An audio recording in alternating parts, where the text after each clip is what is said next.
नमस्कार मंडळी, स्वागत आहे तुमचं आमच्या चॅनलमध्ये। आवाज महामुंबईचा, शोध बातमीचा, कौल मनाचा। चला तर मग आमचे चॅनल लाईक करा, शेअर करा आणि सबस्क्राइब करा। धन्यवाद। माणगाव येथे वाढत्या महागाई विरोधात उद्धव बाळासाहेब ठाकरे पक्षाच्या शिवसैनिकांनी रस्ता रोको आंदोलन केले।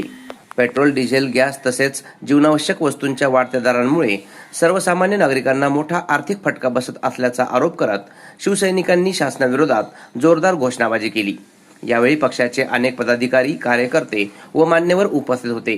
महागाई तातडीने नियंत्रणात आणावी, अन्यथा आंदोलन अधिक तीव्र करण्यात येईल असा इशाराही यावेळी देण्यात आला। आवाज महामुंबईचा चॅनलसाठी दिलीप निकम, माणगाव।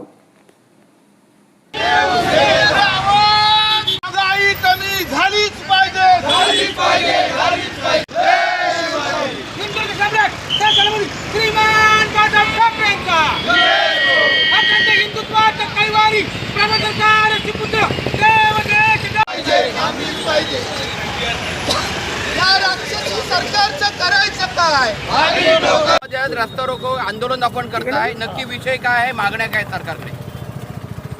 विषय आता सर्वांना माहीत झालेला आहे। विषय काही लपून राहिलेला नाही, कारण हा जो महागाईचा विषय आहे हा घराघरापर्यंत, स्वयंपाकघरापर्यंत आणि चुलीपर्यंत गेलेला आहे। बऱ्याच लोकांना, म्हटलं सर्वांना, असे महागाईचे चटके बसत आहेत आणि ह्याच्या विरुद्ध आवाज उठवायचं काम उद्धव बाळासाहेब ठाकरे यांच्या शिवसेना पक्षानं केलेलं आहे। आता जर आपण पाहिलं तर सर्वसामान्य माणसाला गरजेच्या ज्या गोष्टी आहेत तिथपासून ही महागाई झालेली आहे। म्हणजे पेट्रोल, डिझेल तर ठीकच आहे, ही वाहनं त्याच्यामुळे कशी चालतील ही चिंता आहे, परंतु स्वयंपाकाला लागणारा गॅस, स्वयंपाकाला लागणारं केरोसिन, इथपासून ही महागाई झालेली आहे। घरगुती ज्या गरजेच्या गोष्टी आहेत त्याच्यामध्ये अन्नधान्य असेल, पीठ असेल, भाजीपाला असेल, ह्या दैनंदिन गरजेच्या आहेत। ह्याला श्रीमंत आणि गरीब असा भेद करता येत नाही।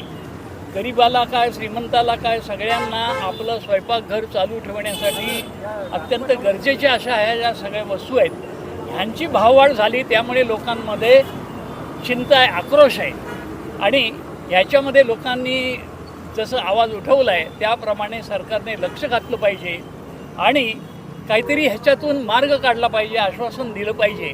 आमचं हे म्हणणं नाही की सगळ्या वस्तू फुकट मिळाव्यात, ते मिळणं शक्य नाही, परंतु परवडतील अशा दरामध्ये दैनंदिन गरजेच्या वस्तू, अन्न, धान्य, पीठ, केरोसिन, ह्या ज्या काही गोष्टी आहेत दैनंदिन गरजेच्या आहेत ह्या सर्वांना परवडतील अशा दरामध्ये मिळाल्या पाहिजेत। हा शिवसेना उद्धव बाळासाहेब ठाकरे पक्षाचा आग्रह आहे आणि त्यासाठीच हे शिवसैनिक, पुरुष आणि महिला एकजुटीने इथे जमलेले आहेत आणि आमचे लोकांना सर्व आव्हान आहे की हा सर्वांचा प्रश्न आहे, जनतेचा प्रश्न आहे, सगळ्यांनी याच्यात सामील व्हावं आणि हा आवाज इतका बुलंद करावा की त्याचा परिणाम होऊन सरकारला ह्याच्यावर काही ना काहीतरी कृती करणे भाग पडेल।